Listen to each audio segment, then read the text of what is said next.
morning, my YouTube brothers and sisters of the hook. It's a solo trip today and probably the next day also, the next time I come out. Big John's got some family in town from Virginia, I believe. So he's going to be spending this week with them. He'll be coming down next week.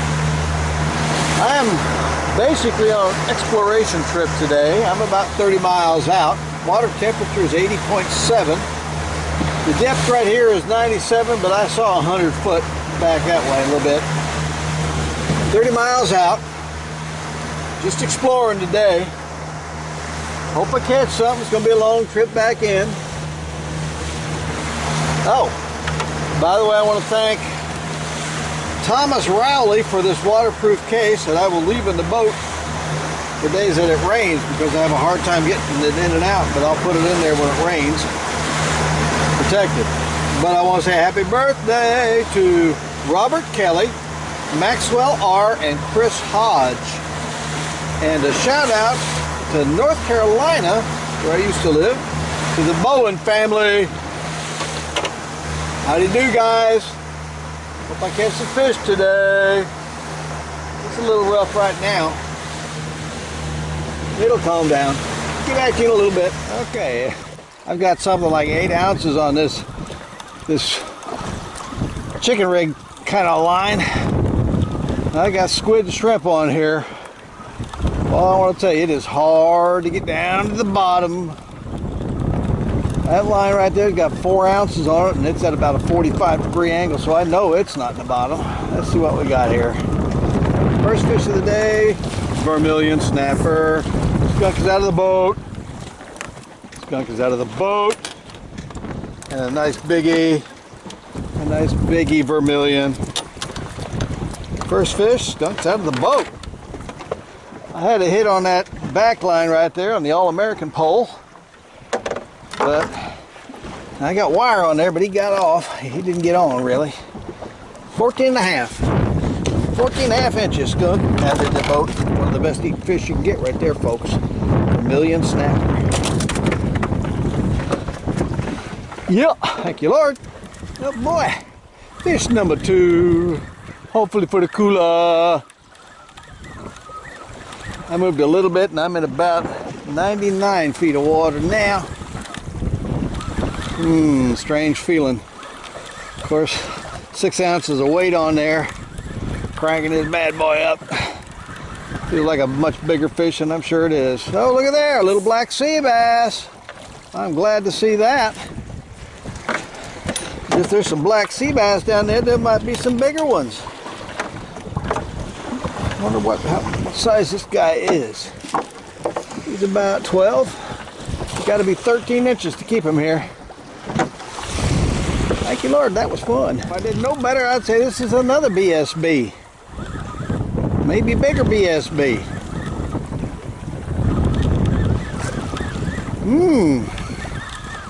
Feels heavier. I love my BSB as much as I love my Vermilion snapper.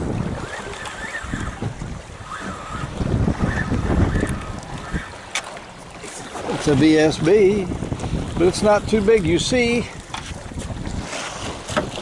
Not big enough for me. I might have to try some bigger bait. This guy is also about 12 inches. Bigger bait. Well, I caught a few more black sea bass, undersized, and a grunt that's out on that back line now. Nice live critter. Let's see what this is. If it's another grunt, I'm going to keep him. If it's a black sea bass, another shorty black sea. You'd think there'd be a bigger one out here. Another 12 incher, 12 and a half incher. I'll measure them up just to make sure. But they got to be 13 over here on the Atlantic side. He's not even 11 and a half. I want a bigger one. Well, boys and girls, I've had to come in about 5 miles because the current out there was just unbelievable. Waves were just constantly rocking and rolling. I wasn't getting any good bites. I did not find the ledge that I wanted to to find, get up over top of. So I've come back in about 5 miles, so now I'm about 25 miles offshore. This was a sardine. And we'll see what we got here. Could be a little trigger or something. I think we're back into grunt territory here. Up! What'd I say? Trigger! Got about a head. I got about an eyeball. Why did I catch things by the eyeball? You know, that trigger's looking like he might be healthy. He might be a healthy trigger. Healthy enough to, let's see, come on now, be 1/4 of an inch short. Story of my life. That's fun. Alrighty. We got something, got some bones in him. We got something, got a bone or two. Just lost him. Just lost him. There was a whole grunt on here.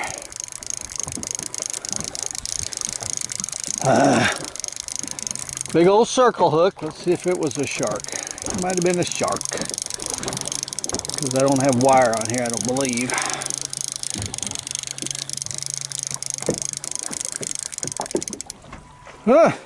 Might have been a shark. Popped him off. Oh well. I just saw a big old shark. But I don't think this is a shark. We'll see.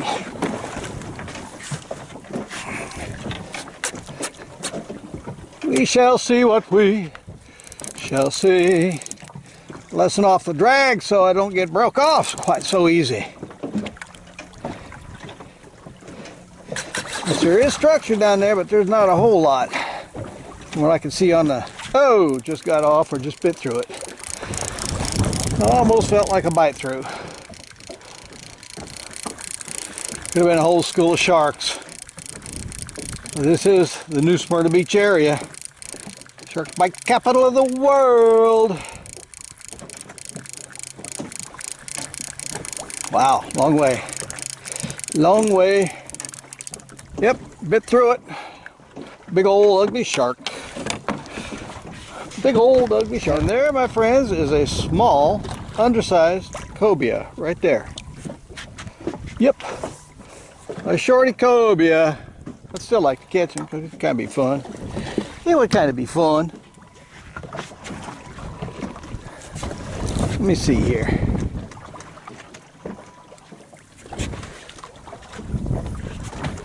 Let me get this sardine in here real quick, see if I can entice him.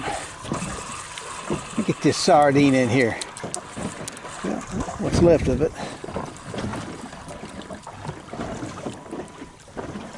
Of course, there could be a bigger one down there. You know, if there's that one up here, could be a bigger one down there.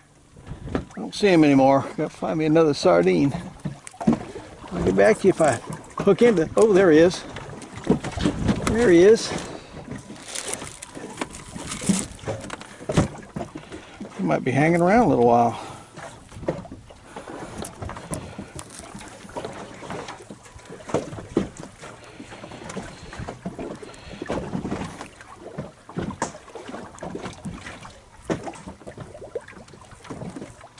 Okay, got wire on here. I hope he didn't get discouraged with wire. Well, there he is up front. We'll walk around this way.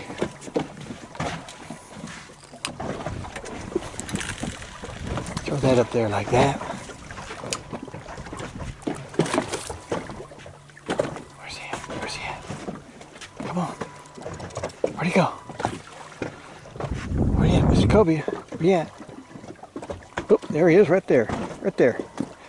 Gosh, I wish he was about twice that size.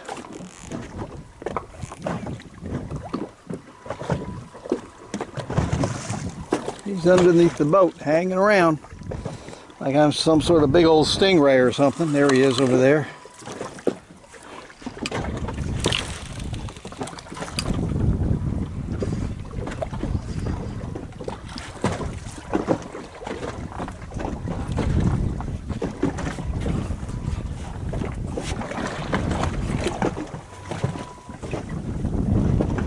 He is not interested even in a sardine. And a good old smelly old sardine. Let's see if I can find a piece of squid. Ouch. I'll get back to you. Alright, there he is, right there. Here's my squid.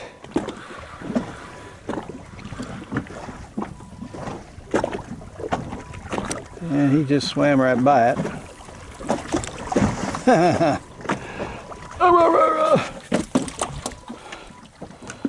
I'd have got here early this morning, he probably would have been hungrier. There we go. All right, where you at now?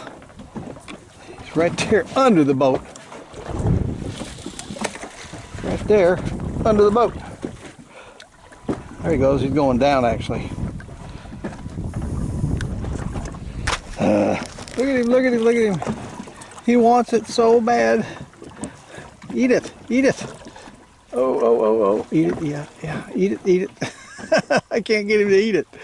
He's undersized anyway, but still.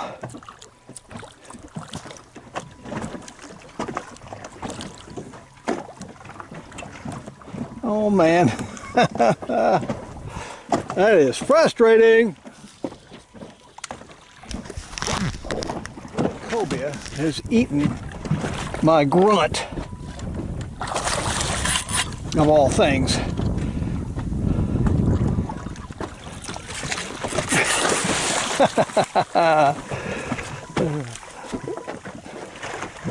A whole grunt. I threw a whole grunt out there just to see, and sure enough.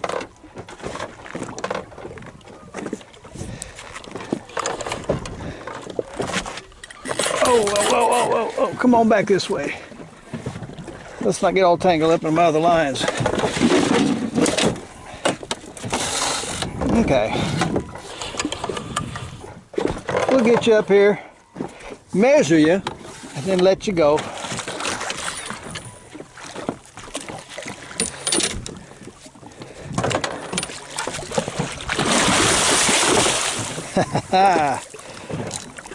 Nice big old circle hooker on the side of the mouth.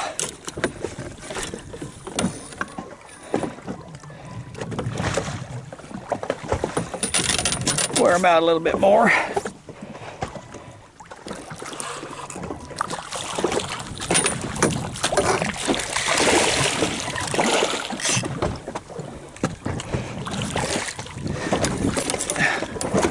Oop, thought I had him. Got my grunt. Got my grunt. All right, let's switch hands.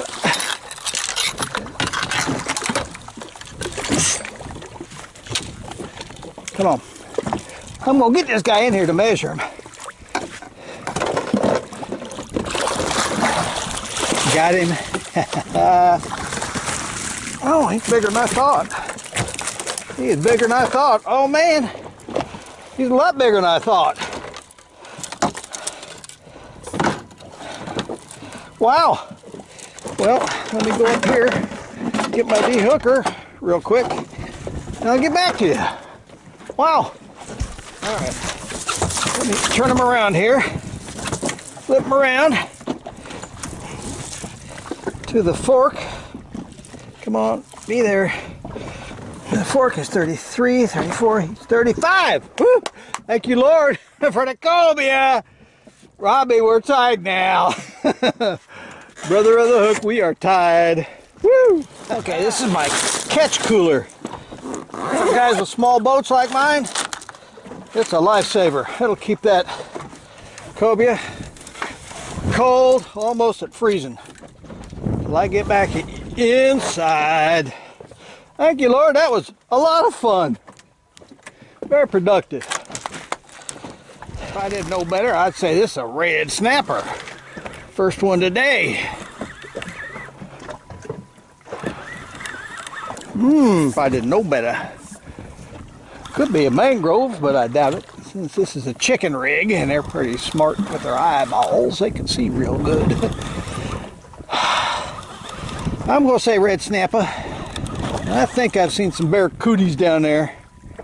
It's going to eat this here red snapper, if it's a red snapper. Oh, wait a minute here. Could be a big trig. Oh, it is a big trig. A big trigger. Come here. Come here, bigger trigger. Big enough trigger. Yes, sir. Oh man, there's 3 species in the cooler, and that's a big trig.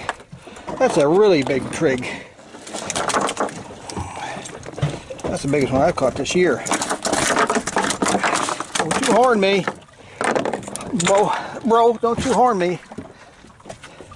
This trigger is 17 3/4. No, hold on.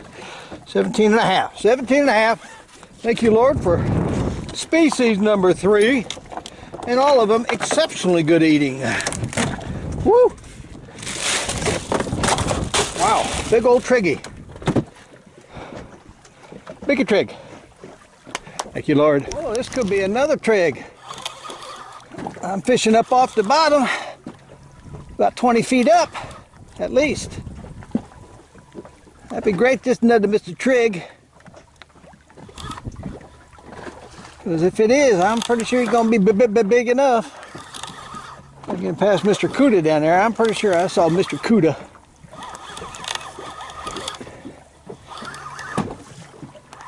What is that? No, that's not. That's a blue runner. A big old blue runner. I'm just going to let him go. Let the blue runner go.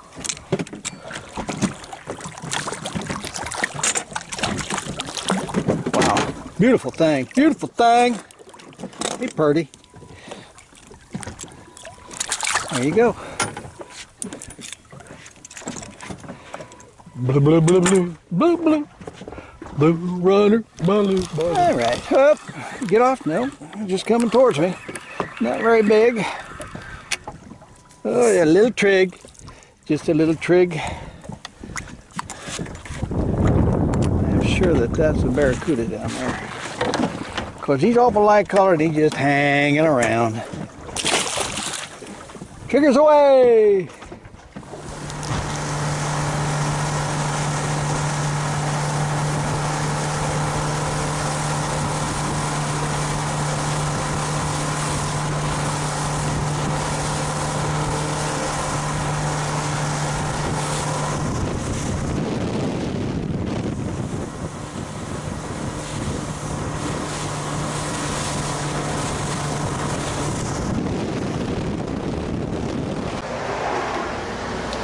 Well, good morning, brothers and sisters of the hook. I had a couple people asked for me to do a walk around in my boat to show everybody what I've got in here. And first thing I want to show you is the boat's fairly clean. I clean it every time I come home. It's clean compared to when I come home, for sure. But because I have a gravel driveway full of sand and gravel, every time I walk up and get in the boat in the morning, especially when there's dew all over everything, and there's dew all over everything, I bring a lot of sand and dirt in here. And that's it. So I have to clean it out before I head towards the ramp. Okay. This is my cooler seat, and a fellow brother of the hook told me about some vinyl cleaner, so I bought some McGuire's. And I use it, and man, it cleaned up nice. Cleaned these seats up nice. But even underneath that, you see that? It's even wet underneath my cover there. I bought these 2 covers off of Amazon. They work great. And they covered everything, the center console and the front seat there, until I put this T-top on, and then the T-top, bars here won't allow me to cover the front seat properly or the center console, so I'll have to work on that later. And these are some GPS numbers I'm going to put in to my Humminbird. This is my Humminbird 899 CIHD, several years old, and I probably need an updated one for sure. I'm going to put some GPS numbers in there in a minute. And this is my little carry basket in here that I have.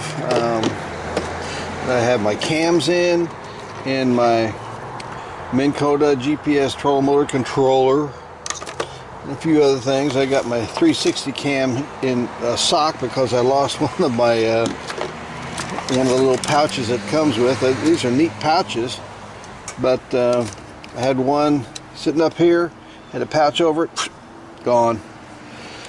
Doing about 30 miles an hour coming in. So I use one of my old socks as a pouch. Works just as good. Sure it's not on. I thought I pushed a button. And use my ibuprofen that I keep with me out there. Whoa, there's a socket that I've been looking for. Well, that got in here. Anything else in there I need? Few odds and ends.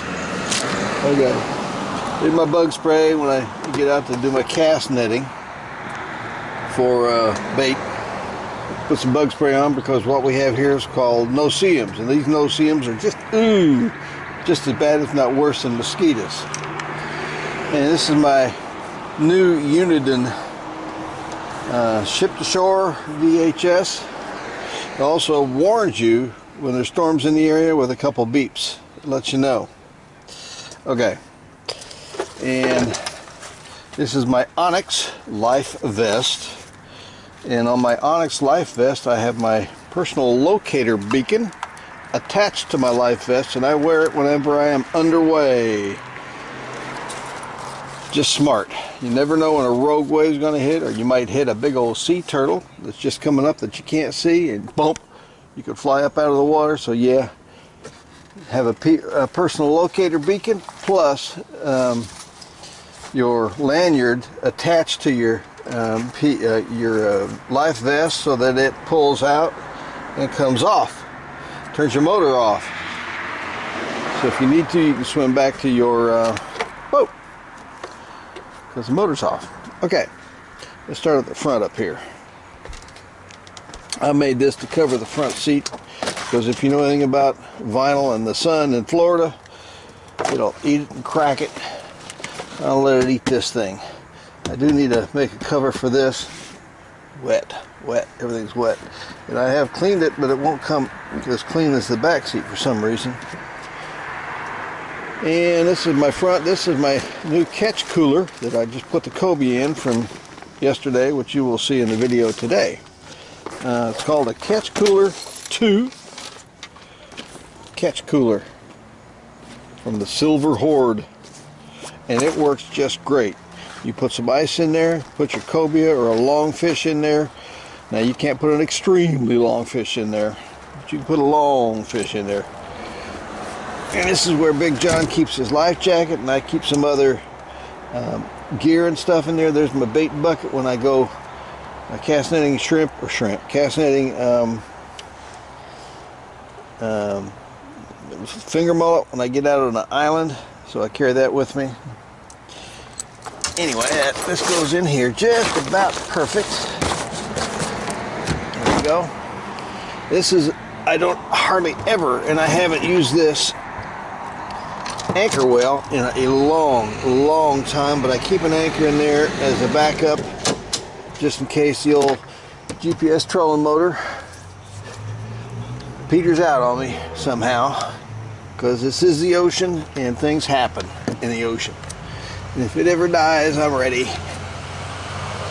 And I have some LED lights. I put my red and green running lights. I ran a line through here into here, and so that this used to have a post that sticks up that had a light on it, but it was always in the way, so I plugged that up and I ran some LED lights that I bought off of Amazon on the front here. Waterproof. I'm sure I'll have to replace them in another year or so. That's just the way it is. Okay, let's go to the back here before I get to the Bimini here, or the T-top. This is one of my underwater cam housings. Okay, since I got the T-top, I've got these from the old Bimini top that I'm going to be removing today because I am so tired of getting stuff caught on here like the net, and when I'm reaching over, bang, it goes right into your knee. So I'm going to be removing these since I don't need them anymore. And this is my addition to the boat, which is exceptionally useful.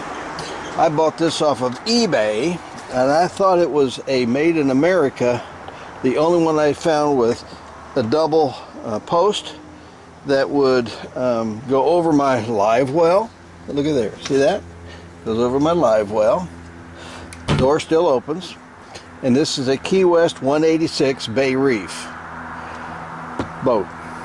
Anyway, it goes over my live well, and I fashioned this for my own unique design. Unique.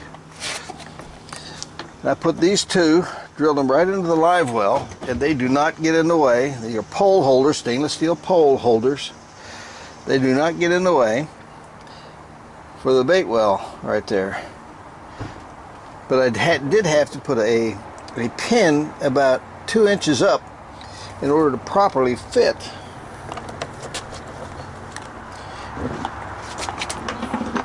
this cutting board so that it sits down in there. And these aluminum legs, these are aluminum, and I wish they were stainless steel, and I would like to get some stainless steel posts, 1 1/4 inches wide, 18 inches long. But I can't find them. And I'm not paying 20 bucks to have them 2 short length stainless steel posts shipped to me. So they only cost about $10 each, but still I'm not paying $10 plus $10 for shipping. I'm just cheap that way. Also, I have had to alter, let's see if I can do this right. This was the original setup, just like that. And every time, by the time I got out 15, 20, 25 miles, 30 miles for sure, that would have come out, drained all out, and all my bait would be dead. So recently, I just got fed up with it coming out, so I built that. So that it does not come out now. But it's still, if I want to lower the water level, keep the water down somewhat low, I can rock it back and forth. And when I want to take it out, take it out. That's another customization.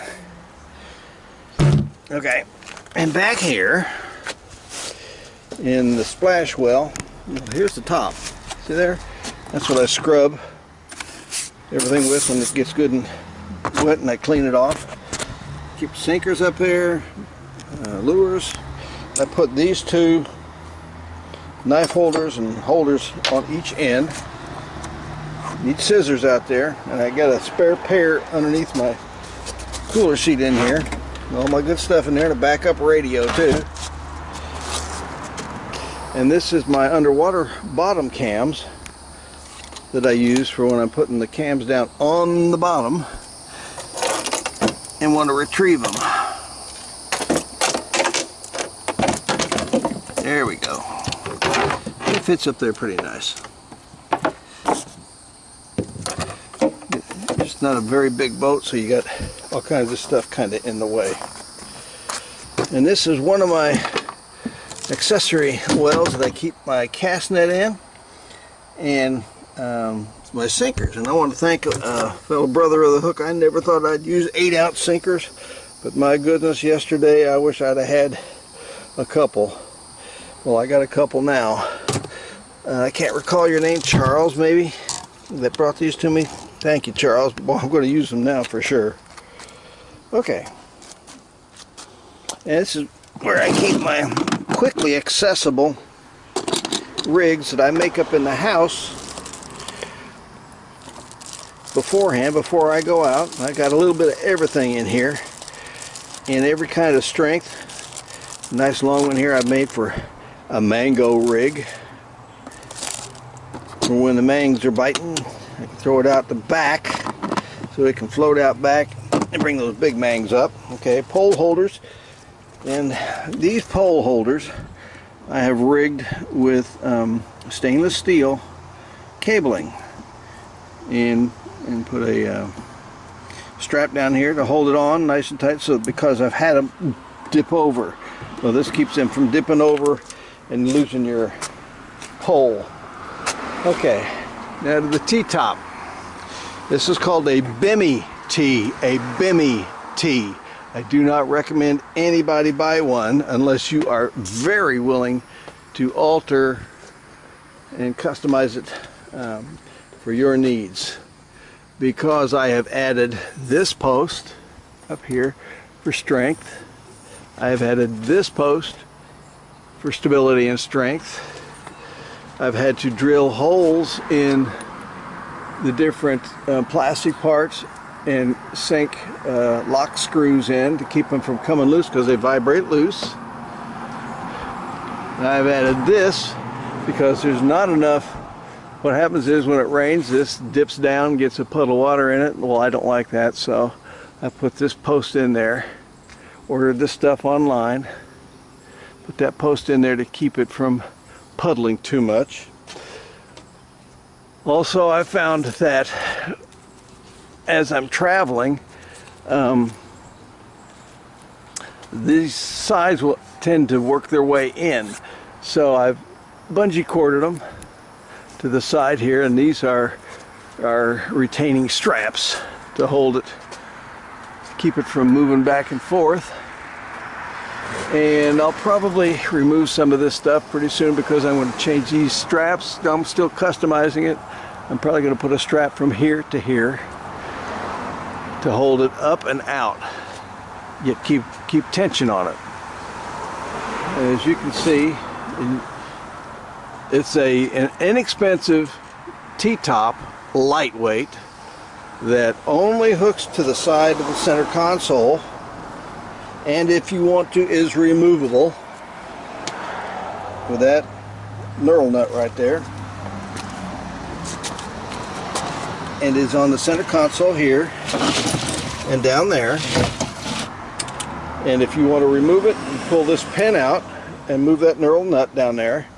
You can pop it up and set it down for traveling high speeds on the highway. Well, I don't travel high speed, so I leave them in, and I've secured everything to it, like my antenna here. Here's my antenna. Works good. Works good. Gets 30 miles. That's all I need. And here is my trolling motor battery charger. It's hooked up to two big old batteries up there. I don't know if you can see them or not, but there's two big old batteries. I think they're deep cell 28s or something like that, maybe 30s, 32s. They last a good long time. They've lasted me for several years now. Okay, what else? I got rod holders up here, 6 rod holders, and rod holders back there. What I want to do, and I might do this, if I had stainless steel that I could put a rod holder pointing out here, I would do that. But I may put a rod holder here, because bend it back over there when you got a big old fish, man, it's a hassle. So I may put a rod holder here, just like this one, out of the way, and it goes down to the live well, and it's out of the way in the live well. Plus I might put one right here to have on this side. There's nothing there but live well that you can't even get your net down into. So I might put one there and one over there, because I need extra ones anyway. Okay, I have removed these knee busters right here. The old Bimini went on. But I forgot to tell you about this boat comes, or this model boat. This is a 2003 model. It's all foam filled and won't sink. Come with a switch here. You can switch to this washdown pump, which is on here. But the washdown pump is also the live well pump. It's very, extremely hard to get to. I can't get to it, I'll put it that way. But to switch it over to the washdown pump, you could pee faster than the water comes out of the washdown pump. It's okay, just fine for the live well, and it keeps the fish alive, but it is pathetic and bad design. for the washdown pump, so I never use it. I use a bucket back there if I have to wash something down real quick, get the blood off the floor so I don't walk in it. Anyway, that's the washdown pump switch that I never use.